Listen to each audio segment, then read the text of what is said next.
Hello दोस्तों, कैसे आप लोग। मैं उम्मीद करता हूँ आप अच्छे होंगे और आपका पढ़ाई अच्छा चल रहा होगा। चलिए आज के इस वीडियो में हम लोग बात करेंगे इकोनॉमी एंड मार्केटिंग का क्वेश्चन। ये 2016 का पेपर है, ये पूछा गया क्वेश्चन है और ये काफ़ी इंपॉर्टेंट प्रश्न है। तो आप देखिए, आपको इससे काफ़ी बेनिफिट मिलेगा, ठीक है। और हम लोग सिर्फ क्वेश्चन ही डिस्कस नहीं करेंगे, एक्स्ट्रा फैक्ट के साथ देखेंगे जो आपके आने वाले एग्जाम के लिए काफ़ी महत्वपूर्ण होगा, ठीक है। तो देखिए पहला क्वेश्चन क्या है। आपका पहला क्वेश्चन है कि ओलिगोपोली से आप क्या समझते हैं, ये आपको बताना है। तो देखिए ओलिगोपोली का मतलब क्या होता है, जहाँ पे क्या हो कि फ्यू नंबर ऑफ सेलर हो और मेनी नंबर ऑफ बायर हो। कहने का मतलब है कि वहाँ पे कम कंपनी हो, फार्म जो हो या कंपनी हो वो बहुत कम हो, लेकिन वहाँ पे खरीदने वाले क्या हो, बहुत ज़्यादा लोग हो। तो यही किस में आता है, ओलिगोपोली के अंतर्गत आता है। समझ गए बातों को। जैसे कि हम आपको एग्जाम्पल के लिए अगर बताएं तो जैसे कि कार कंपनी हो गया, सिगरेट कंपनी हो गया, तो ये सब किस में आ जाएंगे, तो ये सब आ जाएंगे आपको ओलिगोपोली के अंतर्गत आ जाएंगे, ठीक है। तो देखिए आपको अगले बार ये क्वेश्चन रिपीट होगा कि नहीं पता नहीं, लेकिन जो फॉर्म्स ऑफ मार्केट है जो 3-4, वहाँ से क्वेश्चन जरूर एक न एक दिखने के लिए आपको मिलेगा। तो चलिए हम इस सबको डिस्कशन कर देते हैं। आपके लिए लिख करके लेकर आए हूँ और ये बहुत ज़्यादा महत्वपूर्ण क्वेश्चन हो जाएगा। आप इसको एकदम बिल्कुल बारीकी से देखिए, यहाँ से क्वेश्चन पक्का एक न एक फंसेगा आपके एग्जाम में, ठीक है। तो देखिए पहली बात, अगर हम मार्केट स्ट्रक्चर की बात करें तो मेनली 2 टाइप के होता है मार्केट स्ट्रक्चर। देखिए यहाँ पे एक्चुअली हिंदी का जरूरत नहीं था, इसीलिए मैं हिंदी नहीं लिखा हूँ, बहुत छोटा छोटा इंग्लिश भाषा लिखा हूँ जो आपको समझ में बिल्कुल आसानी से आएगा। देखिए अब इसमें 2 टाइप में कौन कौन हो जाएगा, तो एक तो परफेक्ट कंपटीशन हो जाता है और दूसरा हो जाता है इम्परफेक्ट कंपटीशन। जो परफेक्ट कंपटीशन होता है ये रियल नहीं होता है, ये इमेजिनरी होता है, या आप इसको आइडियल भी बोल सकते हैं। समझ गए। इसमें क्या एज्यूम किया जाता है कि everything is perfect. Everything perfect का मतलब क्या हो गया कि जो सेलर है उसको भी भरपूर नॉलेज है प्रोडक्ट के बारे में और जो बायर है उसको भी भरपूर नॉलेज है प्रोडक्ट के बारे में, लेकिन ऐसा नहीं होता है हमेशा। समझ गए बातों को। इसीलिए इसको इमेजिनरी और आइडियल मार्केट माना जाता है या कंपटीशन माना जाता है। लेकिन इम्परफेक्ट जो होता है ये आपका रियल है, यही एग्जिस्ट करता है। जो आप अभी मार्केटिंग करते हैं, बाजार करते हैं या सामान खरीदते बेचते हैं, तो किसके अंतर्गत आता है, तो इम्परफेक्ट कंपटीशन के अंतर्गत आता है। और इसके अंदर 3 पार्ट होता है जो तीनों एकदम VVI, आप VVI लगा के रख लीजिए, आपसे एग्जाम में सीधा सीधा क्वेश्चन पूछा जाएगा। तो ये 3 कौन कौन है, तो एक मोनोपोली है, दूसरा मोनोपोलिस्टिक है और तीसरा ओलिगोपोली है। जो आपके एग्जाम में क्वेश्चन ओलिगोपोली से आ चुका है, अब इस दोनों क्वेश्चन को आपको ध्यान से याद रखना। इससे भी आ सकता है, चाहे परफेक्ट कंपटीशन से भी आ सकता है। ये परफेक्ट कंपटीशन जो है ना, ये जनरली थ्योरी के रूप में पढ़ा जाता है। आपको पढ़ना है सिलेबस में तो आपको पढ़ना पड़ेगा, ठीक है। तो चलिए अब हम लोग थोड़ा थोड़ा सबके बारे में डिस्कस कर लेते हैं अच्छे से। जो इंपॉर्टेंट पॉइंट है वो सभी को हम कंसीडर कर दिए आपके लिए, ठीक है। देखिए हम पहले डिस्कस करेंगे परफेक्ट कंपटीशन के बारे में। परफेक्ट कंपटीशन जब ये बोले तो आपके दिमाग में आ जाना चाहिए कि सर इसके अंदर क्या होगा कि होमोजीनियस प्रोडक्ट होगा। प्रोडक्ट कैसा होगा कि होमोजीनियस होगा। होमोजीनियस कहने का मतलब क्या आपके दिमाग में है कि उसका क्या होमोजीनियस होगा, तो आइडेंटिकल उसका शेप हो सकता है, उसका साइज हो सकता है, उसका कलर हो सकता है, इस सब के टर्म में वो होमोजीनियस होगा। दूसरी बात क्या है कि इसमें क्या होगा कि लार्ज नंबर ऑफ क्या होता है कि बायर होता है और लार्ज नंबर ऑफ सेलर भी होता है। मतलब बहुत सारा बेचने वाले लोग हैं और बहुत सारे खरीदने वाले भी लोग हैं। समझ गए। थ्योरी पॉइंट ऑफ व्यू से आपको पढ़ना है ये। देखिए आगे आगे क्या है कि free entry and exit. Free entry exit का मतलब क्या है, अगर आपको कंपनी खोलना है, आपको दुकान लगाना है तो आपका मर्जी है, आप दुकान लगा सकते हैं। आपको अगर घाटा होने लगा तो आप दुकान छोड़ भी सकते हैं, इसमें कोई रेस्ट्रिक्शन नहीं है। जनरली क्या होता है कि प्राइस यूनिफॉर्म होता है, लेकिन सभी केस में नहीं होता है, ठीक है। चलिए थोड़ा हम लोग आगे भी देखते हैं क्या पॉइंट है। देखिए आपका आगे पॉइंट है कि परफेक्ट नॉलेज, मतलब हम पीछे ही आपको बता चुके हैं कि परफेक्ट कंपटीशन में क्या एज्यूम किया जाता है कि आपके पास परफेक्ट नॉलेज है। मतलब किसके किसके पास, तो बायर के पास भी और सेलर के पास, दोनों के पास क्या है कि परफेक्ट नॉलेज है, ऐसा इसमें एज्यूम किया जाता है। समझ गए। अगला देखिए, देखिए इसमें प्राइस जो होता है वो डिटरमाइन होता है, determine by the force of demand and supply. मैं आपको पीछे बताया हूँ कि जनरली यूनिफॉर्म होता है, लेकिन हमेशा नहीं होता है। ये क्या किया जाता है कई बार कि ये डिमांड और सप्लाई पे भी डिपेंड होता है। जैसे कि सपोज कीजिए कि अगर मार्केट के अंदर डिमांड ज़्यादा हो गया तो क्या हो जाएगा, उस चीज़ों का प्राइस बढ़ जाएगा। अगर डिमांड ज़्यादा, मान लीजिए कि सप्लाई सेम है पीछे से और डिमांड ज़्यादा होने लगे तो क्या हो जाएगा, उसका दाम तो बढ़ाना पड़ेगा ना। लेकिन कई बार हो गया क्या, उसका डिमांड कम हो गया मार्केट में, लेकिन सप्लाई तो आ रहा है, सप्लाई तो इधर से आ रहा है, इधर भी सप्लाई आ रहा था, इधर भी सप्लाई आ रहा है, लेकिन इसका डिमांड कम हो गया तो दुकानदार क्या करेगा, इसका प्राइस भी थोड़ा सा गिराएगा। तो इन चीज़ों पर भी चीज़ें थोड़ा सा डिपेंड होता है। जब हम आपको डिमांड सप्लाई पढ़ाए थे तो ये चीज़ें बहुत अच्छे से खूब डीपली में एक्सप्लेन एक्सप्लेन किए थे, ठीक है। देखिए अगला, देखिए अगला मोनोपोली, इस सब के बारे में आप अच्छे से ध्यान रखिए, क्वेश्चन पूछा ही पूछा जाएगा। इसमें जो हम बोलूँगा आपको एक लाइन क्या याद रखिए कि इसमें जो होता है ये सबसे इंपॉर्टेंट लाइन हो जाएगा कि इसमें सिंगल क्या होता है कि सेलर होता है मोनोपोली में, और लार्ज नंबर ऑफ क्या होता है कि बायर होता है, लार्ज नंबर ऑफ बायर होता है, या सर्विस लेने वाले जो होता है ये लार्ज नंबर होता है, मतलब बहुत सारे लोग सर्विस ले सकते हैं। अगला देखिए, there is no substitute available, मतलब इसके बराबर में और अवेलेबल नहीं होता, तभी तो मोनोपोली है, तभी तो ये राज कर रहे हैं। एक ही कंपनी है जो अपना काम कर रहे हैं, दूसरा उसके बराबर में है ही नहीं। इसके मतलब क्या हो जाएगा कि फुल कंट्रोल ऑन प्राइस, मतलब समझ गए, अगर एक ही एग्जिस्ट कर रहा है, अगर बाजार के अंदर एक ही आदमी बेचने वाला है तो प्राइस के ऊपर उसका फुल कंट्रोल रहेगा। मन होगा तो 10 रुपये के बेचेगा, मन होगा तो 11 रुपये के बेचेगा, क्योंकि उसके बराबर में तो कोई है ही नहीं जो कस्टमर इधर उधर जाएगा ना। समझ गए बातों को, जिसको जरूरत है वो लेगा ही लेगा। समझ गए बातों को। उसके बाद अगला पॉइंट देखिए, अगला पॉइंट है कि रेस्ट्रिक्शन टू एंट्री। अब इसमें होता है क्या, रेस्ट्रिक्शन है एंट्री में। आप ऐसा नहीं कि आपको भी मन करे तो काम करने लगिएगा, बिल्कुल नहीं,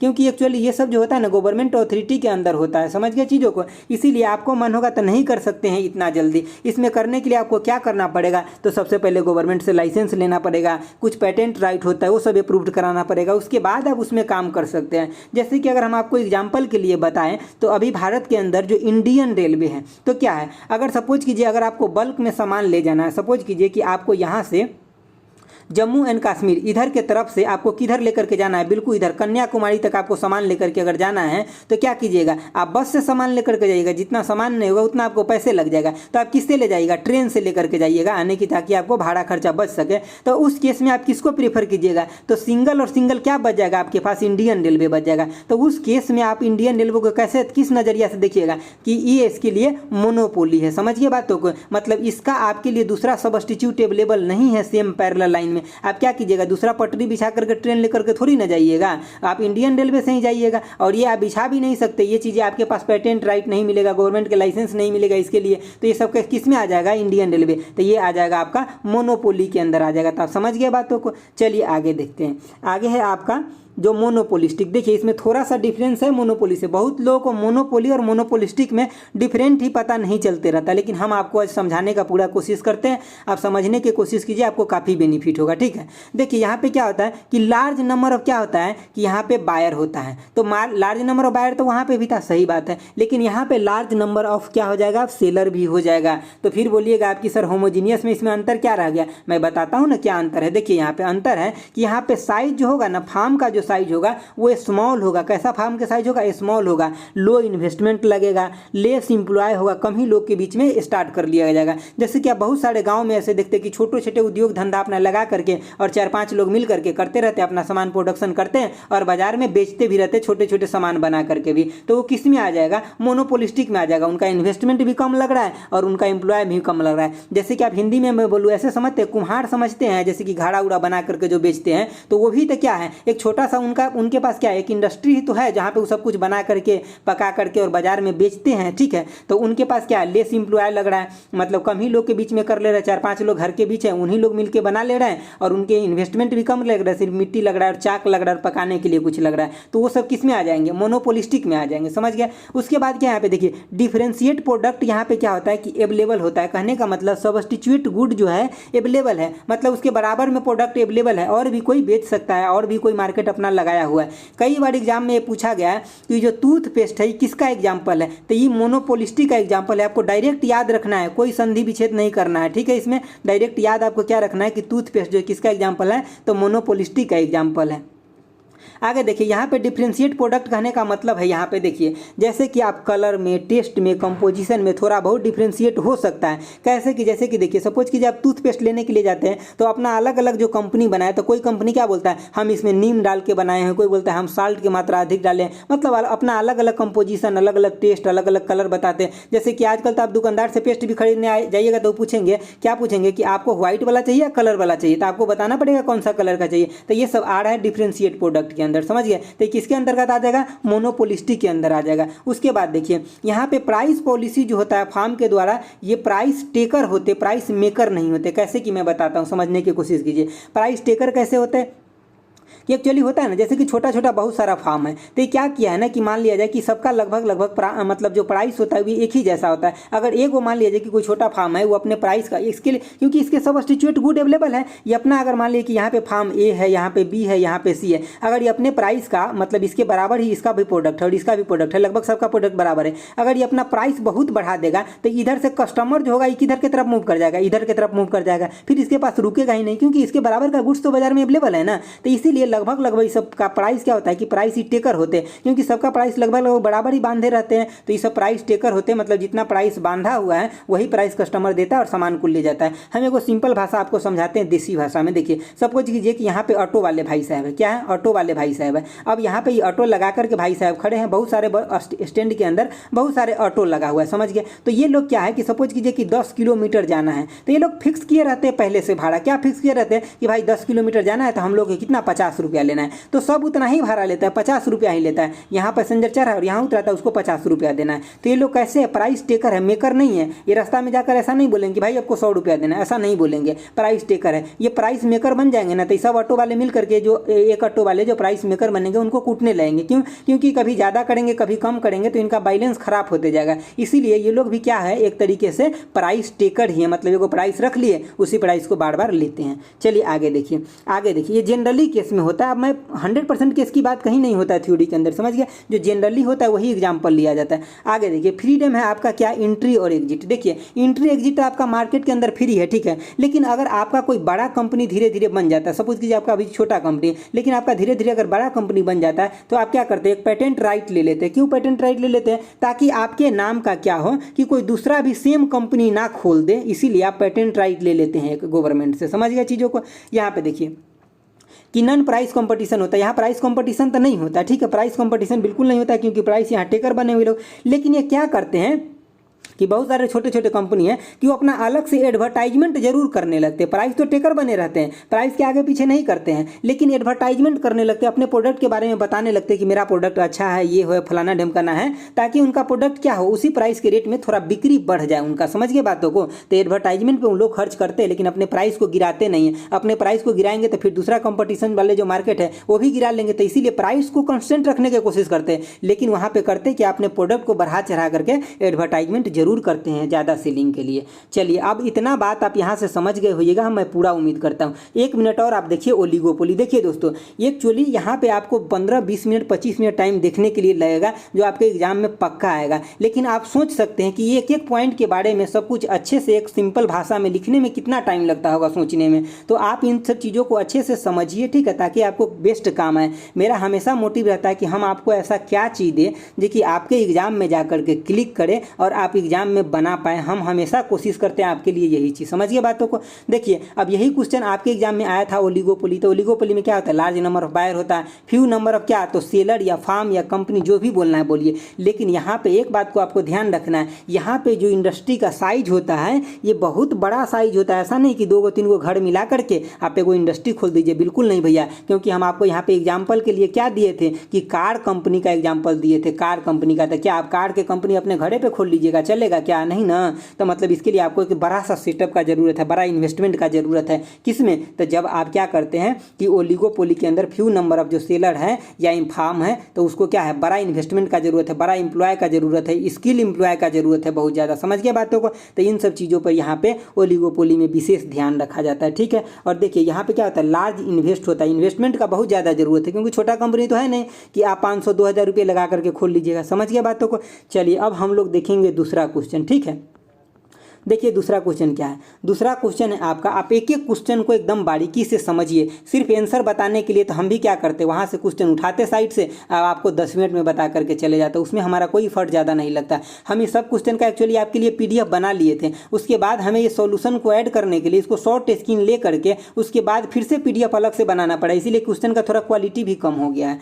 चलिए देखिए आगे क्या है कि the economy that consume their industry production on their own are call, हम इसको क्या बोलते हैं हिंदी में एक बार समझने की कोशिश कीजिए, आपको ज़्यादा समझ में आएगा। देखिए, वे अर्थव्यवस्था जो अपने उद्योग उत्पादन का स्वयं उपभोग कर लेते हो क्या कहलाते हैं। स्वयं उपभोग करने का मतलब समझते हैं, कोई जैसे कि जो अभी बहुत ज़्यादा पिछड़ा जो गाँव है वहाँ जाइएगा तो देखिएगा जो लोग कृषि करते हैं ना, तो बस उतना ही कृषि उनसे हो पाता है, उतना ही मुनाफा हो पाता है कि बस वो क्या करते हैं, अपना घर चलाते हैं। घर चलाने का मतलब उनके अगर परिवार में 4 लोग हैं तो इतना उत्पादन होता है कि खुद उपजाते हैं और खुद क्या करते हैं, खा पी करके बराबर कर लेते हैं। तो यही किस में आ जाएगा, तो ये आ जाएगा आपके किसमें, तो ये आ जाएगा मतलब इसी अर्थव्यवस्था के अंदर आ जाएगा, जो कि मतलब क्या कर रहे हैं, अपना उगा रहे हैं और अपना खा करके बराबर कर दे रहे थे। किसमें आ जाएगा, तो निर्वाह अर्थव्यवस्था में आ जाएगा, यानी कि सबस्टेंस इकोनॉमी के अंदर यही चीज़ें आ जाएगा। तो आपको ये चीज़ें याद रखना यहाँ से। और चलिए मैं यहाँ पे जो चारों ऑप्शन जो आप देख रहे हैं ना, ये सभी के सभी इंपॉर्टेंट है, तो हम इस सभी को थोड़ा सा आपको डिस्कस करते हैं, जहाँ से टू द क्वेश्चन आएगा आपके एग्जाम में। ठीक है,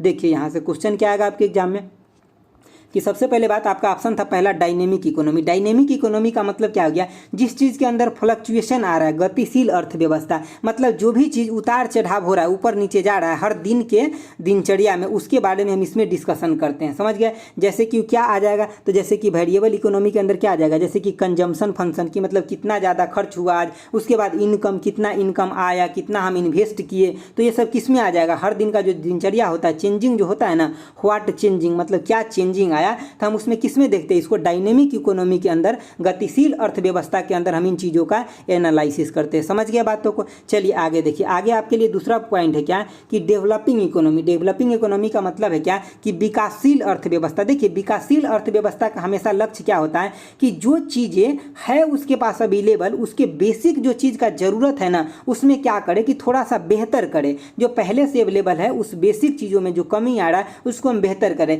जैसे कि अभी भारत का कैसा इकोनॉमी है, तो डेवलपिंग इकोनॉमी है, मतलब यहाँ पे अभी बहुत सारा ऐसे पिछड़ा राज्य है जहाँ पे उनको बेसिक चीज़ें भी नहीं मिल पाता है, तो उनको गवर्नमेंट क्या कोशिश कर रहे हैं कि उनको एटलीस्ट बेसिक रिक्वायरमेंट जो वो चीज़ें उनको पूरा हो। इसी के लिए बहुत सारे फील्ड में सब्सिडी दिया जाता है, बहुत सारा स्कॉलरशिप दिया जाता है। क्यों दिया जाता है बच्चा को, ताकि उनको बेसिक नीड पूरा हो सके। स्कॉलरशिप इसलिए नहीं दिया जाता है कि वो बैंक में जमा करे या बहुत हाई फाई काम करे, इंडस्ट्री लगाए, इसलिए नहीं दिया जाता, उनको इसलिए दिया जाता है ताकि वो अपने बेसिक रिक्वायरमेंट का पूरा करे। अगर बच्चों को पढ़ने वाला को दिया जाता है तो वो अपने लिए कपड़ा खरीद ले, कॉपी कलम खरीद ले, खाने का व्यवस्था करे, इन सब चीज़ों के लिए दिया जाता है। समझ गया, तो यही किसमें देखा जाता है, तो ये डेवलपिंग इकोनॉमी के अंदर यही चीज़ें का एनालिसिस किया जाता है। जबकि अगर हम एक तरफ आपको डेवलपमेंट इकोनॉमी की बात करें, जो ऑलरेडी डेवलपमेंट है, उनको बेसिक चीज़ें पूरा है, तब वो किस पे फोकस करते हैं ज़्यादा से ज़्यादा, तब वो फोकस करेंगे बढ़िया हेल्थ रहना चाहिए, बढ़िया फूड लेना चाहिए। ठीक है, देखिए पहले अगर आपको भूख लगाए तो क्या देखिएगा, पहले आप फूड खोजिएगा, खाने के लिए खोजिएगा, बढ़िया फूड आप पहले नहीं खोजिएगा,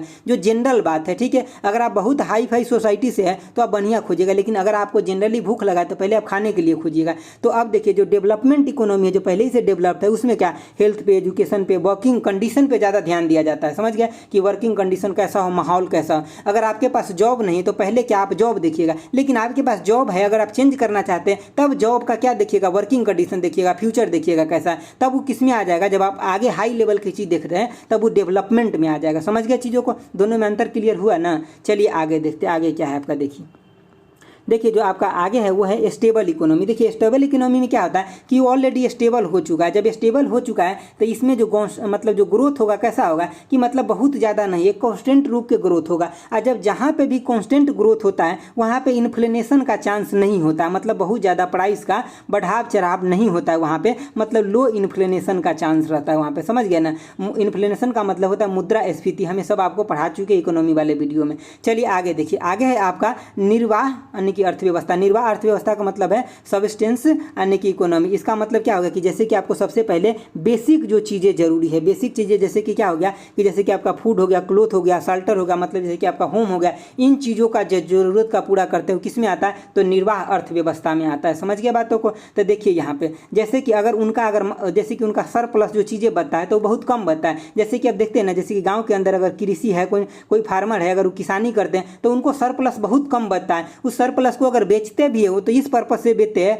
ताकि उनको और भी थोड़ा सा जो ज़रूरत के सामान है, जो गुड्स है, वो खरीद सके। मतलब वो इस मतलब ओनली ट्रेड किस लिए, तो बेसिक गुड्स के लिए, उनको जो और कुछ ज़रूरत जो है बेसिक मात्रा में वो खरीद सके, इसीलिए वो अपना सामान बेचते हैं। मतलब सरप्लस उनके पास बहुत कम बचता है। देखिए, एक निर्वाह अर्थव्यवस्था में अपने जीवन यापन मतलब अपने उत्पादन जो करते हैं वो स्वयं यूज कर जाते हैं। तो यही क्वेश्चन आपसे पूछा गया था, तो आपको चारों ऑप्शन अच्छे से याद रखना है। देखिए आगे आपका आ गया तीसरा नंबर क्वेश्चन। देखिए तीसरा नंबर क्वेश्चन क्या है कि बुल और बियर शब्द जो है किससे एसोसिएटेड है, ये आपसे पूछा जा रहा है। तो देखिए जनरली ये स्टॉक बाजार से रिलेटेड होता है। अब यहाँ स्टॉक बाजार डायरेक्ट तो आपको ऑप्शन में नहीं दिया है, लेकिन यहाँ पे दिया हुआ है कि सट्टेबाजी यानी कि स्पेक्युलेटर दिया हुआ है। तो इसका भी मतलब यही होता है घुमा फिरा करके। देखिए सट्टेबाजी में क्या होता है कि यहाँ पे भी लोग क्या करते हैं कि पैसे लगाते हैं, ठीक है, और पैसे लगाते जब उनको मुनाफा होता है तो वो किसके अंदर, बुल के अंदर चला जाएगा, और जब उनको घाटा होता है तो बियर के अंदर चला जाता है। तो यही होता है शेयर बाजार में। जब बाजार के अंदर शेयर का जो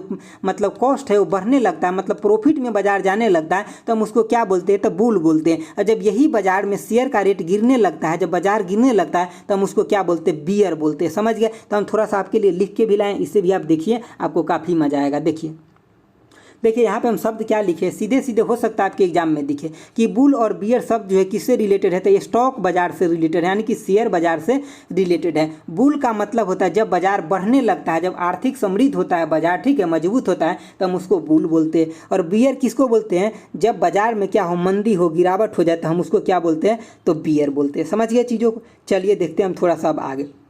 देखिए आपको डायरेक्ट ये क्वेश्चन, ये दोनों अलग अलग जो है ना, ये भी पूछा जाता है कि बुल में क्या होता है, तो बुल में जो शेयर का है वो बढ़ने लगता है, क्या होता है, और बियर में क्या होने लगता है, घटने लगता है। और दोनों को मिलाकर अगर पूछ लेते कि रिलेटेड किससे, तो स्टॉक बाजार से रिलेटेड है। चलिए अब हम लोग देखते हैं चौथा क्वेश्चन क्या है। देखिए चौथा क्वेश्चन आपका ये है। देखिए चौथा क्वेश्चन क्या कह रहा है कि who among the following estimate the national income in India, मतलब इंडिया के अंदर नेशनल इनकम का एस्टिमेशन जो है किसके द्वारा किया जाता है। तो ये आपका किया जाता है, आपको आंसर पता चल गया ना। अच्छा मैं तो आज आपको ये बोला भी नहीं हूँ कि आपको खुद से लगाना है क्वेश्चन। तो चलिए बहुत सारे लोग लगा भी रहेंगे खुद से, बहुत सारे लोग देख रहे होंगे।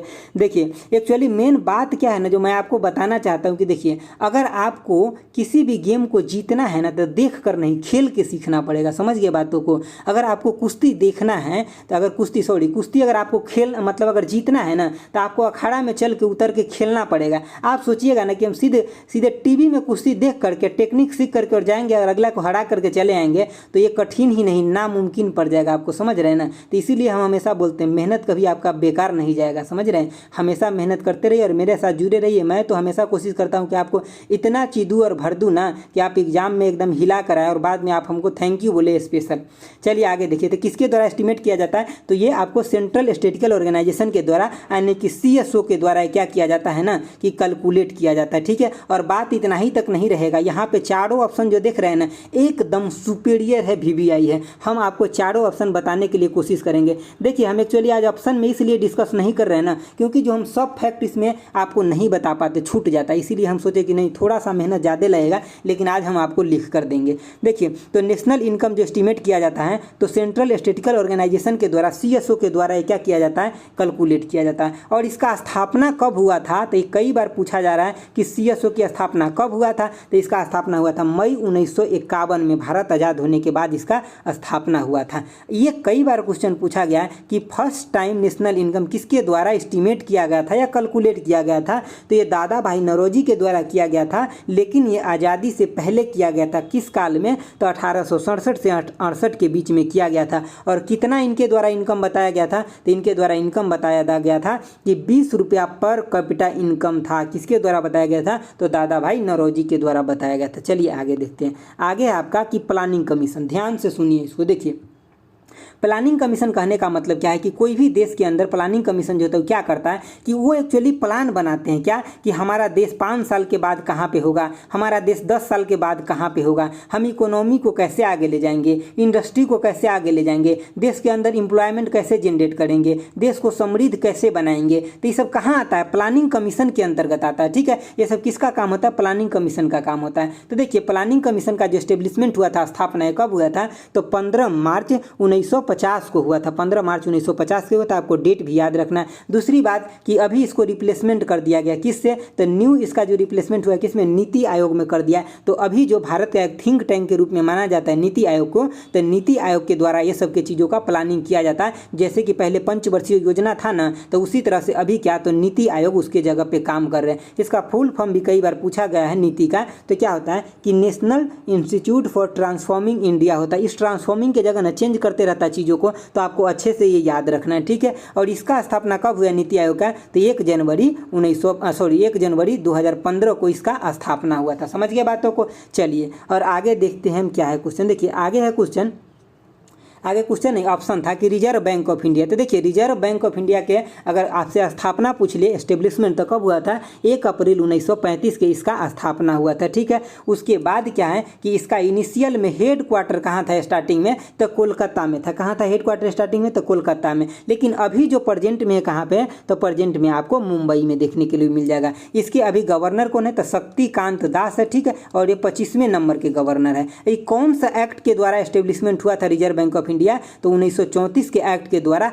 स्थापना इसका हुआ था। और इसका नेशनलाइजेशन कब हुआ था, एकदम इंपॉर्टेंट क्वेश्चन है। तो 1 जनवरी 1949 के इसका नेशनलाइजेशन हुआ था। समझ गए बातों को। आप लोगों को मैं एक क्वेश्चन देता हूं कि 1934 में जो एक्ट आया था आरबीआई की स्थापना के लिए, 21 कमिटी के सिफारिश पे आया था। कौन से कमिटी के सिफारिश पे आया था, आपको बताना है कि कौन से कमिटी के सिफारिश पे आया था। मैं यहाँ लिख के बता सकता हूँ, लेकिन ये क्वेश्चन मुझे मन है कि आपसे पूछने का, ठीक है। मैं देखता हूँ कितने लोग आंसर देते हैं। चलिए आगे देखिए, आगे है आपका कि नेशनल डेवलपमेंट काउंसिल। ये क्या होता है, एनडीसी। इसका मतलब क्या होता है, देखिए राष्ट्रीय विकास परिषद का मतलब ये होता था कि जैसे कि आपका जो पंचवर्षीय योजना बनता था ना, तो जब बन के तैयार हो जाता था तो फाइनल रूप से जो स्वीकृति दिया जाता था ना, तो किसके द्वारा दिया जाता था, तो इसी के द्वारा दिया जाता था, राष्ट्रीय विकास परिषद के द्वारा फाइनल रूप से स्वीकृति दिया जाता था, यानी कि अप्रूवल दिया जाता था। इसके बाद ही वो सब चीज़ पास होकर के लागू होता था। और इसका स्थापना कब हुआ था, यानी कि नेशनल डेवलपमेंट काउंसिल का, तो 6 अगस्त 1952 के इसका स्थापना हुआ था। समझ गए। और इसके हेड कौन होते हैं, तो इसके हेड होते थे प्राइम मिनिस्टर। समझ गए, प्रधानमंत्री इसके हेड होते थे। और इसके हेड क्वार्टर कहाँ है, तो न्यू दिल्ली में इसका हेड क्वार्टर, यानी कि मुख्यालय न्यू दिल्ली में है। चलिए अगला क्वेश्चन देखते हैं हम लोग क्या है। देखिए आपका अगला क्वेश्चन है 5 नंबर। क्या कह रहा है 5 नंबर क्वेश्चन, कह रहा है which of the following bank is largest commercial bank in India. तो सबसे बड़ा बैंक, सबसे लार्जेस्ट कमर्शियल बैंक कौन है, आपको आंसर बताना है। तो मतलब इसका आंसर हो जाए क्या, स्टेट बैंक ऑफ इंडिया जो है अभी प्रेजेंट में भी largest commercial bank in India है। चलिए थोड़ा सा नीचे एक्सप्लेनेशन देख लेते हैं। 2 लाइन का एक्सप्लेनेशन है और ये क्या है आपके लिए काफ़ी इंपॉर्टेंट है। देखिए एक्सप्लेनेशन क्या है कि मतलब सबसे जो लार्जेस्ट जो कमर्शियल बैंक है क्या है, तो स्टेट बैंक ऑफ इंडिया है। इसका हेड क्वार्टर कहाँ है, तो मुंबई में है। ये बात आपको याद रखना है। उसके बाद इसके चेयरमैन अभी कौन है, चेयरपर्सन कौन है, तो दिनेश कुमार खाड़ा एसबीआई के चेयरपर्सन है। इसका नेशनलाइजेशन कब हुआ था, तो 1 जुलाई 1955 के इसका नेशनलाइजेशन हुआ था। ये बात भी आपको अच्छे से याद रखना है। अगर आपसे ये पूछ दे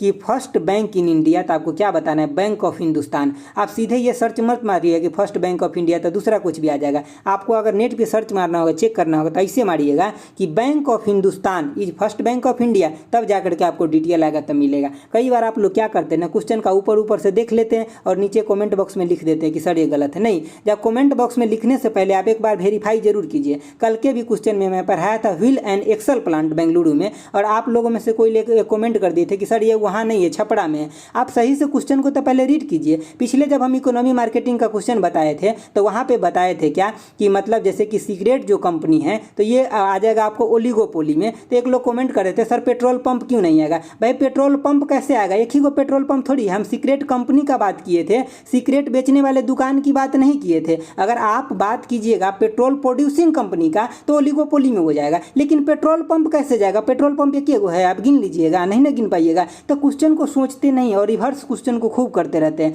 ये नहीं कि कोई अगर इतना मेहनत आपके लिए मतलब किया है, तो उसके बदले क्या होना चाहिए, ये भी तो आप कमेंट बॉक्स में कमेंट करके बता सकते हैं कि आपके लिए इतना जो मेहनत किया जा रहा है, जिससे जो मेरा सिर्फ और सिर्फ क्या उद्देश्य है कि आपका मतलब क्या हो कि एग्जाम में आपको इससे प्रॉफिट हो और आपका बेनिफिट हो, आप अच्छे से एग्जाम को क्वालिफाई करें। तो इसके बदले आपको आउटपुट देना है, इसके रिवर्स में आउटपुट देने की कोशिश कम कीजिए, ठीक है, ताकि आपको भी उन चीज़ों से बेनिफिट होगा। क्योंकि जब देखिए देखिए आपके अच्छे बातों से और अच्छे कमेंट से एक होता है टीचर को प्रोत्साहन मिलता है, और आप लोग अच्छे कमेंट करते तो देखकर बहुत अच्छा लगता है, तभी आपके लिए इतना मेहनत किया जाता है। समझ गए बातों को ना, हमें तो वही मिलता है। आपको 1 मिनट का मेहनत आपके लिए हो सकता है कि हम आपके लिए अच्छे क्वेश्चन लाए, अच्छे आपको एक्सप्लेन करने की कोशिश किए। जब कोई खुश रहता है ना तो आपके लिए बेहतर काम मतलब करते हैं, ये आपको समझना पड़ेगा। जब आप भी किसी ऑर्गेनाइजेशन में जाइएगा ना और आप किसी के लिए काम कीजिएगा अच्छे से और उसके बदले आपको कोई शाबाशी देगा ना, तब आप अगले दिन उनके लिए आप अच्छा काम करके लेकर आइएगा। और एक दिन आप अच्छा काम उनको करके दिखिए और आपके वो डेमोरलाइज करने की अगर कोशिश करेंगे तो आप क्या कीजिएगा ना कि उनके लिए अगले दिन अच्छा आपका दिल ही नहीं होगा अंदर से काम करने के लिए। तो ये सबके साथ जुड़ा रहता है दोस्तों। तो चीज़ों को, भावना को समझिए। हर चीज़ें एक्सप्लेन करके नहीं बताया जाता, कुछ चीज़ें होता है खुद से भी समझा जाता है। समझ गए बातों को। चलिए आगे देखते हैं। सॉरी हम आपका थोड़ा टाइम खराब कर देते कभी कभी, लेकिन देखिए ये सब भी जीवन का पार्ट है। ये सब भी आप यहीं से सीख सकते हैं जहाँ पे आपको इन चीज़ों को सीखने का मौका मिलता है। आपको एक भी मौका मिलता है ना किसी चीज़ को सीखने के लिए, तो उसको गंवाइए मत। अपने टाइम को आप क्या कर रहे हैं यहाँ पे मेरे साथ, इन्वेस्ट कर रहे हैं, वेस्ट नहीं कर रहे हैं भैया। आप इन चीज़ों के ऊपर जोर दे करके समझिए। चलिए अगला क्वेश्चन देखिए, 6 नंबर क्या है। देखिए 6 नंबर क्वेश्चन क्या है कि in economy dictionary what is the full form of NSDL। NSDL का फुल फॉर्म क्या होता है ये आपसे पूछा जा रहा है। तो देखिए इसका ऑप्शन क्या हो जाएगा, ए हो जाएगा, नेशनल सिक्योरिटी डिपॉजिटरी लिमिटेड होता है। समझ गए बातों को। क्या होता है NSDL का full form, national security depository limited होता है। अब इसके हम लोग एक्सप्लेनेशन देखते हैं क्या होता है अच्छे से। ठीक है, देखिए अच्छे से इसका एक्सप्लेनेशन यही होगा। आप इन चीज़ों को अगर देख लेते हैं तो आपका मतलब अगर वहाँ से क्वेश्चन आता है तो छूटने का कोई सवाल ही नहीं होता। देखिए NSDL का फुल फॉर्म क्या आता है, नेशनल सिक्योरिटी डिपॉजिटरी लिमिटेड होता है। समझ गए बातों को। इसका स्थापना कब हुआ था, तो इसका स्थापना हुआ था 1996 में। इसका स्थापना हुआ था। समझ गए बातों को, 1996 में। अगर डेट आपको याद रखना है तो रख लीजिए, 8 अगस्त या इधर मेरा पेन नहीं चल रहा, मैं इधर लिख दे रहा हूँ, 8 अगस्त को हुआ था। 8 अगस्त 1996 की इसका स्थापना हुआ था। यानी कि it is the first and largest in India, मतलब ये सबसे बड़ा है और सबसे पहला भी यही है security depository limited in India के अंदर। देखिए इसका काम क्या होता है कि it was promote as a joint venture of किसका, तो IDBI, UTI and national stock exchange का। IDBI बोले तो मतलब क्या होता है, industrial development bank of India, मतलब जो भी इंडस्ट्री के से रिलेटेड जो बैंक है वो ये है इंडिया के अंदर। ठीक है, उसके बाद होता है UTI का मतलब क्या होता है कि यूनिट ट्रस्ट ऑफ इंडिया होता है। ठीक है, और जो नेशनल स्टॉक एक्सचेंज है तो इस सबको क्या करते हैं, एक ज्वाइंट करके मतलब उसको प्रमोट मतलब आगे बढ़ाने की कोशिश किया जाता है। तो यही इनका मतलब प्रयास रहता है हमेशा। अगला देखिए, इसका टैग लाइन आपको याद रखना है, क्योंकि आपको पता है पिछले साल एक टैग लाइन भी पूछा गया था, इसीलिए मैं यहाँ लिख दिया। इसका टैग लाइन बहुत अच्छा है, टेक्नोलॉजी ट्रस्ट एंड रीड इसका क्या होता है, टैग लाइन होता है। क्या होता है tag line, technology trust and read होता है। देखिए इसका MD और CEO की अगर हम बात करें तो कौन है अभी, जी नागेश्वर राव है। जी यानी कि GV नागेश्वर राव इसका MD और CEO है अभी इसका। तो ये आपको याद रखना है। एक बार इसका क्वेश्चन पूछा गया तो हो सकता है इसके आजू बाजू या रिलेटेड इससे क्वेश्चन पूछा जा सकता है। ठीक है, चलिए आगे देखिए।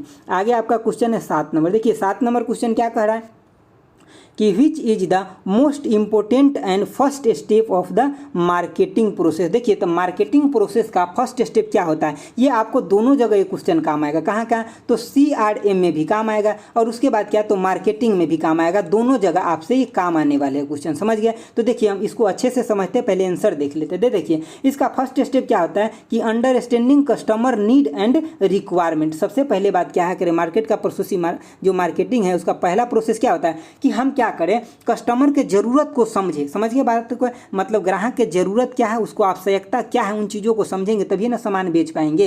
जैसे कि देखिए जहाँ पे शहर है वहाँ पे, जैसे सपोज कीजिए कि यहाँ पे टाउन है तो यहाँ पे आपका मॉल जो है बहुत आसानी से चल पड़ेगा। लेकिन जहाँ पे विलेज है, यहाँ पे आप जा करके चारों साइड से एकदम विलेज है, क्या है विलेज है, अब बीच में जा करके वो बढ़िया मॉल खोल दीजिएगा तो ये मॉल चलेगा यहाँ पे, क्या नहीं ना। मॉल होता है जनरली शहर के लोगों के लिए, इनके पास पैसा होता है, मतलब इन्वेस्ट कर सकते हैं, सामान खरीद सकते हैं। जो गाँव में जो लोग रहते हैं ना, ज़्यादातर फार्मर कैटेगरी के लोग रहते हैं गांव में, तो क्या इनके पास उतना पैसा नहीं होता है कि मॉल में इन्वेस्ट करेंगे, तो यहाँ ये चीज़ें नहीं चलेगा। तो हम क्या कैसे पता किए, क्योंकि हम ग्राहक को वहाँ पे नीड समझे। यहाँ पे ग्राहक का नीड ये नहीं है, मॉल का नीड कहाँ पे है ग्राहक का, तो ये नीड है शहर में, गाँव में नहीं नीड है। चलिए आगे हम इसका थोड़ा एक्सप्लेनेशन भी देखने का कोशिश करते हैं। देखिए यहाँ पे जो मैं एक्सप्लेनेशन लिखा हूँ क्या है कि देखिए, the most important and first step of marketing क्या होता है कि understand customer needs and requirement. जैसे कि मैं एग्जांपल क्या दिया हूँ कि अगर अभी का जो मतलब स्थिति है उसमें अगर क्या कीजिए कि आप टेलीफोन बूथ खोलिए और बैठ जाइए किसी चौक पे, तो क्या आपको ये चलेगा दुकान? बिल्कुल नहीं चलेगा। क्यों? क्योंकि आज के डेट में किसी को जरूरत नहीं, वहाँ पे नीड ही नहीं है मतलब, तो ये बिल्कुल आपका अभी नहीं चलेगा। तो ये कैसे पता चलेगा आपको? क्योंकि आप सर्वे करके देख लिए, आप दिमाग लगा के देखिए, अंडरस्टैंडिंग करके देखिए, सोच के देखिए, तो आपको पता चला नहीं भैया ये दुकान तो यहाँ आप नहीं चल सकता। तो चलिए देखिए, मार्केटिंग का एक्चुअली 5 स्टेप होता है। आपको 5 स्टेप अच्छे से समझना है, तभी आप अच्छा परफॉर्म कर पाइएगा एग्जाम में। देखिए 5 स्टेप हम आपको मतलब क्विक में समझाने का कोशिश करेंगे और अच्छे से समझाएंगे। देखिए पहला स्टेप क्या है कि understanding the place and understanding market place and customer need wants. देखिए सबसे पहले हम क्या करेंगे, इस लाइन में जो लिखा है मार्केट प्लेस भी है, ठीक है, कस्टमर का नीड है, वांट्स है। तो पहले हम कस्टमर का नीड और वांट देख लेंगे कि वो कस्टमर किस फील्ड का है, कहाँ पे वो चीज़ें है, ठीक है। उसके बाद हम उस कस्टमर के हिसाब से मार्केट प्लेस देखेंगे कि इस कस्टमर के नियर बाई, इस कस्टमर जो इस टाइप के कस्टमर है तो इसके नियर बाई कौन सा प्लेस पे हम मार्केट अपना लगाएं। पहला स्टेप ये हो गया। दूसरा स्टेप क्या हो गया कि designing a customer driven market strategy, मतलब कस्टमर के अकॉर्डिंग हम क्या करें, अपने मार्केट के स्ट्रेटजी को क्या करें, बनाएं कि कस्टमर को क्या चीज़ चाहिए, कैसे चाहिए, ठीक है, कितना टाइम में चाहिए, समझ गए बातों को। उनके प्रोडक्ट के अंदर क्या क्वालिटी वो चाह रहे हैं, ठीक है, तो मतलब क्या क्वालिटी क्या चाह रहे हैं, सर्विस क्या चाह रहे हैं, डिलीवरी टाइम क्या चाह रहे हैं, तो उनके कस्टमर के अकॉर्डिंग हम इन सब चीज़ों का क्या करें, स्ट्रेटजी बनाएं अपने मार्केट को, ठीक है, ताकि हम मार्केट के स्ट्रेटजी बनाए रहेंगे इस रूप में, तभी तो हम उसको इस रूप में दे पाएंगे। सर्विस उनको क्या दे, कितना सर्विस उनका डिजायर है, कितना वो मांगना चाह रहे हैं, तो उस हिसाब से हम क्या करेंगे, अपना स्ट्रेटजी बनाएंगे। अगला क्वेश्चन देखिए, मतलब अगला स्टेप देखिए तीसरे नंबर का। तीसरे नंबर क्या क्या है कि constructing on integrated market plan that drive superior मतलब वैल्यू। सुपीरियर वैल्यू का मतलब क्या है, जो भी हम अपना फ्रेम वर्क कर रहे हैं, हम अपना टीम का, जो मार्केट का टीम का और सेल्स का टीम का जो अपना फ्रेम वर्क कर रहे हैं, तो इस फ्रेम वर्क के अंदर वो सभी लोग ऐसे पोटेंशियल होना चाहिए कि जो हमारे कस्टमर हैं उनको क्या करे, एक प्लान के मुताबिक सब कुछ क्या करे, सुपीरियर वैल्यू दे, मतलब डिलीवर करने का पूरा 100% अपना डिलीवर करने का कोशिश करे, ताकि ये ऑर्गेनाइजेशन के लिए एक बेस्ट फीडबैक के रूप में बन सके। समझ गए बातों को।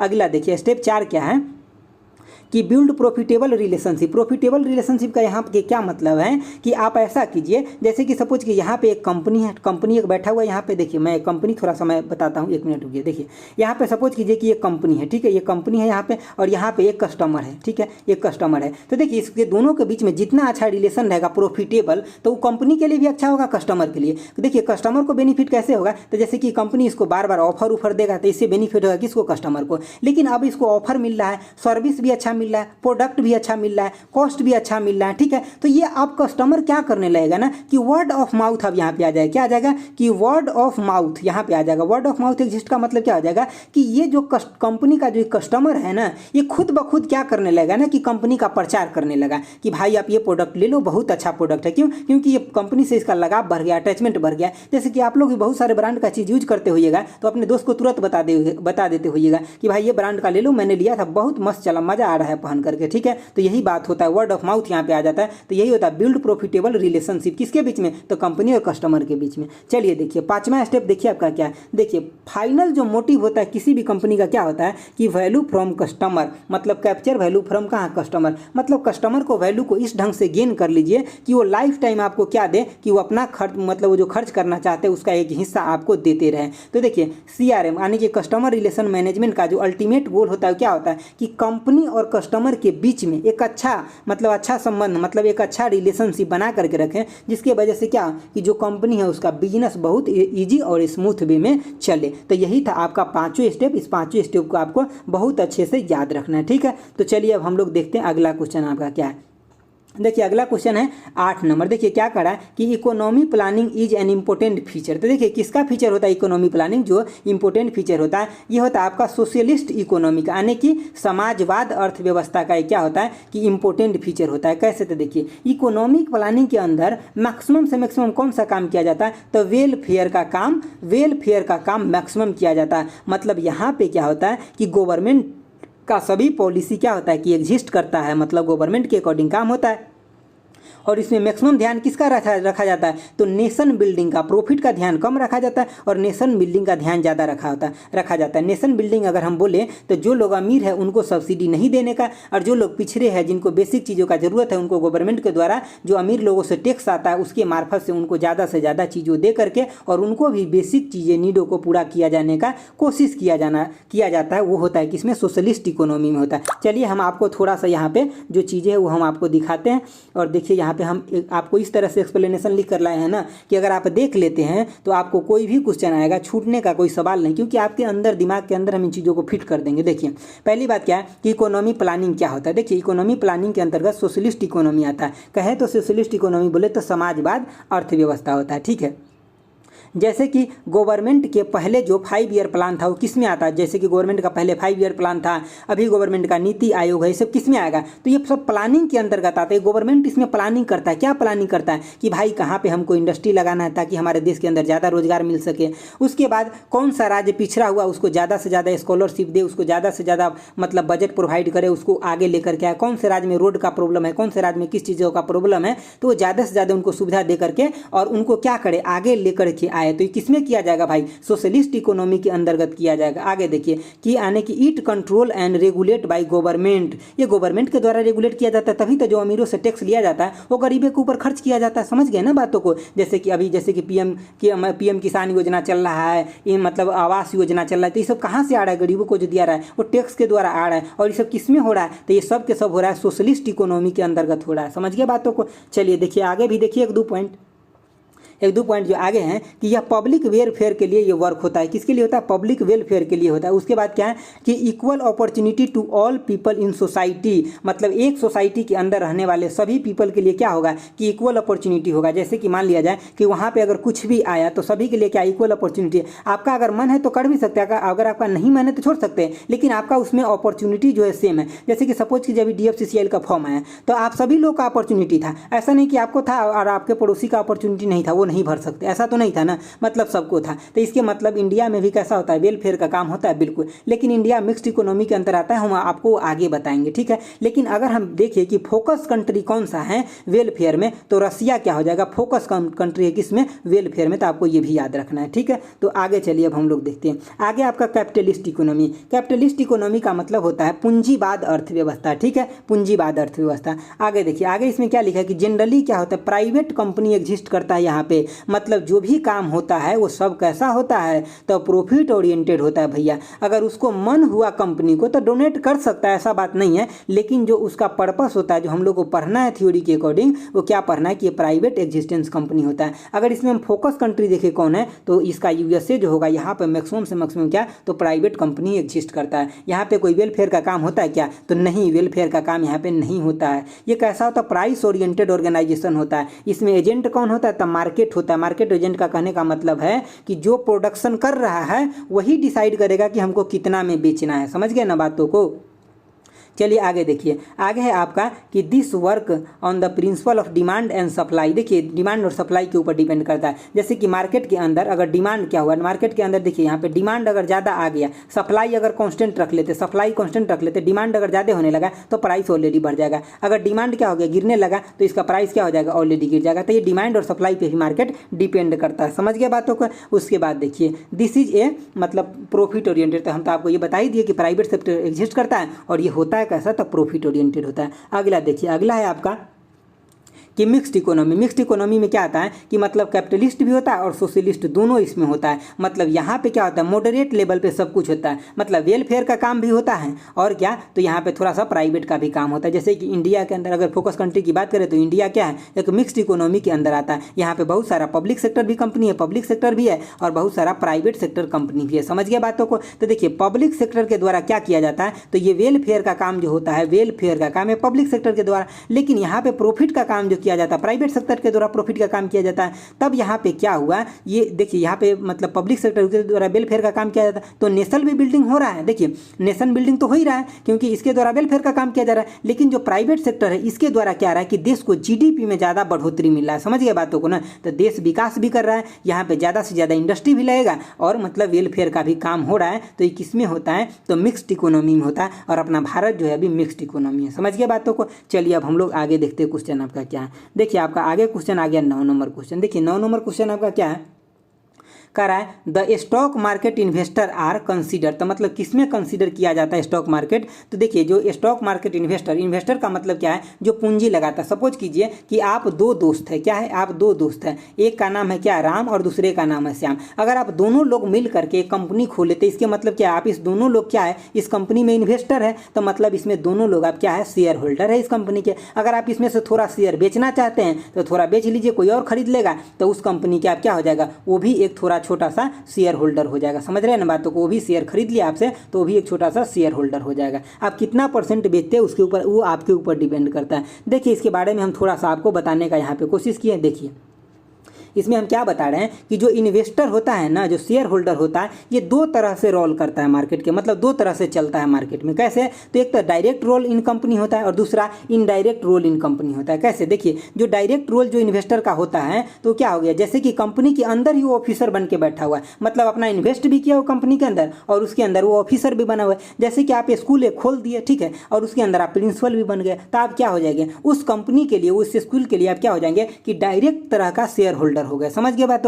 लेकिन इनडायरेक्ट कौन हो गया कि कोई शेयर खरीद लिया, क्या हुआ, उसमें से थोड़ा सा आपसे शेयर खरीद लिया, तो मतलब ये कैसे हो गया, तो इनडायरेक्ट रोल है। मतलब स्कूल में तो इनका भी रोल है लेकिन इनडायरेक्ट। चलिए हम समझाते हैं आपको थोड़ा सा। नीचे देखिए, जैसे कि यहाँ पे देखिए जो शेयर होल्डर होते हैं ना, शेयर होल्डर ये क्या होता है कि सब्जेक्ट कैपिटल गेन और लॉस का होता है। जैसे कि देखिए सपोज कीजिए कि शेयर, जैसे कि आपके मोबाइल में बहुत सारा एप्लीकेशन आ गया जहाँ से आप शेयर खरीदते हैं, तो आप क्या कर रहे हैं वहाँ पे कि आपने मोबाइल के हिसाब से शेयर तो खरीद लिए, आप क्या किस पर्पज से खरीद लिए कि या तो आपको घाटा होगा या नाफा होगा, यही होगा, क्योंकि आप अपने मोबाइल से खरीदे हैं शेयर को। तो बाजार में या तो बाजार बढ़ेगा तो आपको मुनाफा होगा या बाजार गिर गया तो आपको घाटा हो जाएगा। तो आप कौन हो गए, शेयर होल्डर। लेकिन देखिए स्टॉक होल्डर कौन आ जाता है, अगर हम अलग से डिफाइन करें स्टॉक होल्डर का, तो स्टॉक होल्डर वो हो जाएंगे जो उस कंपनी का शेयर, मतलब उनके पास शेयर भी है और उसके अंदर वो काम भी करते हैं। जैसे कि एम्प्लॉय हो गए, उसके ऑनर हो गए, इन्वेस्टर हो गए, मैनेजमेंट हो गए, उसके अंदर जो गवर्नमेंट अथॉरिटी है वो हो गए। तो ये सब किस में आ जाएंगे, स्टॉक होल्डर में आ जाएगा। तो यहीं पे एक लाइन लिखा गया है, देखिए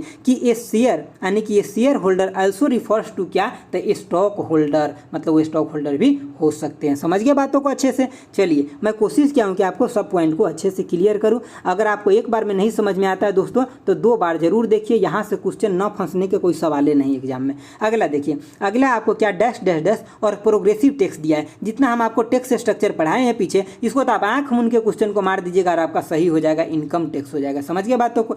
चलिए आगे देखते हैं। इसके बारे में हम थोड़ा सा आपको एक लाइन बताएंगे कि प्रोग्रेसिव टैक्स क्या होता है और रिग्रेसिव टैक्स क्या होता है, ये चीज़ें हम आपको बता रहे हैं। देखिए आपको यहाँ पे देखिए एक लाइन देखिए, आपको सब समझ में आ जाएगा। देखिए यहाँ पे जो टैक्स जो होता है, इनकम टैक्स जो होता है, तो मतलब जैसे प्रोग्रेसिव जो होता है ना, ये डायरेक्ट क्या होता है, रिलेटेड टू टैक्स पेयर होता है। मतलब अगर आप जितना कमा रहे हैं उतना पे कर रहे हैं। देखिए प्रोग्रेसिव टैक्स जो यहाँ पे मैं शॉर्ट में लिख दिया हूँ, प्रोग्रेसिव टैक्स डायरेक्टली प्रोपोर्शनल किसके हो रहा है, तो इनकम के हो रहा है। आप 5 लाख कमा रहे हैं तो उसके हिसाब से टैक्स दे रहे हैं। समझ गए बातों को? आप अगर 10 लाख कमाने लगे तो उसके हिसाब से टैक्स दे रहे हैं, ज़्यादा टैक्स दे रहे हैं। समझ गया? तो ये किस में होता है, ज़्यादा कमा रहे हैं तो ज़्यादा टैक्स दे रहे हैं, तो प्रोग्रेसिव में। लेकिन ये रिग्रेसिव टैक्स क्या होता है ना, इसका मैक्सिमम जो बर्डन होता है ये गरीबों के ऊपर होता है। किसके ऊपर होता है, गरीबों के ऊपर होता है। और जो अमीर लोग होते हैं उनके ऊपर, इनके गरीब के कंपेयर में कम होता है बर्डन। कैसे, तो हम थोड़ा सा समझाते हुए एक लाइन समझिए। देखिए यहाँ पे क्या है, तो गोलू है। कौन है, गोलू है। और यहाँ पे एक राम भाई साहब, ये खूब अपना अमीर आदमी है, मोटे तागड़े है, ठीक है, राम भाई साहब जो है मोटे तागड़े। और यहाँ पे एक 100 रुपये के सामान है। कितने रुपए के सामान है, दुकान के अंदर 100 रुपये के सामान है। अब यहाँ पे गोलू जो है भाई, गोलू जो है, इनका इनकम है कितना, 500 रुपये है। समझ गया बातों को, 500। और यहाँ पे राम भाई साहब जो है, इनका इनकम कितना है, तो 5000 है पर डे का। कितना इनका इनकम, 5000। लेकिन गोलू भाई का कितना है, 500। अब ये जो 100 रुपया का सामान दुकान से दोनों लोग खरीदने के लिए गए तो दोनों लोग के 100 रुपया मिला। और जब इसमें मान लिया जाए कि गवर्नमेंट का इसमें टैक्स रहा होगा 2 रुपया, तो इसके मतलब 2 रुपया टैक्स गोलू भाई भी दिए और 2 रुपया टैक्स कौन दिए, तो राम भाई भी दिए। इसके मतलब क्या हो गया कि देखिए 500 के कंपेरिजन में इनका 500 कमाई था तभी भी 2 रुपया दिए, और इनका 5000 कमाई था तभी भी 2 ही रुपया दिए। इसके मतलब क्या हुआ, बर्डन जो हो गया, रेट ऑफ जो इनकम है उसके कंपेरिजन में हम अगर टैक्स का बर्डन देखें तो गोलू भाई के ऊपर ज़्यादा पड़ा और राम भाई के ऊपर क्या पड़ा, कम पड़ा। तो ये किसके अंतर्गत आएगा, तो रिग्रेसिव टैक्स के अंतर्गत यही चीज़ें आता है। ठीक है दोस्तों, समझ गए? तो मैं उम्मीद करता हूँ आप 10 क्वेश्चन समझ गए होइएगा। ठीक है, तो दोस्तों आज के लिए मैं उम्मीद करूंगा क्या कि आप लोग जितने अच्छे से, मैं कोशिश किया हूं आप लोग के लिए, तो अगर आप लोग लेक्चर को समझें तो कम से कम आप लोग 5 लोगों को शेयर जरूर करिए ताकि हम आपको अच्छा से अच्छा कंटेंट दे सके। देखिए कंटेंट मेरा बहुत अच्छा होता है नो डाउट, लेकिन ये इस पर व्यू कम क्यों आता है पता है? क्योंकि बहुत लोगों को पता ही नहीं, इसके बारे में पता नहीं चलता। ये काम किसका है? ये आपका काम है, ठीक है। मैं ज़्यादा प्रचार नहीं करता हूँ कहीं पे, ठीक है। तो ये आपका काम है कि थोड़ा सा आप ही इनके ऊपर ध्यान दें, ठीक है। तो इसके लिए बहुत बहुत आपको थैंक्स, ठीक है, जो आप लाइक शेयर और सब्सक्राइब करते हैं और एक अच्छा मोटिवेशन कमेंट करते हैं, ठीक है। तो thanks for watching and support me, ठीक है। तो आज तक के लिए इतना ही रखते हैं। ओके बाय, जय हिंद दोस्तों।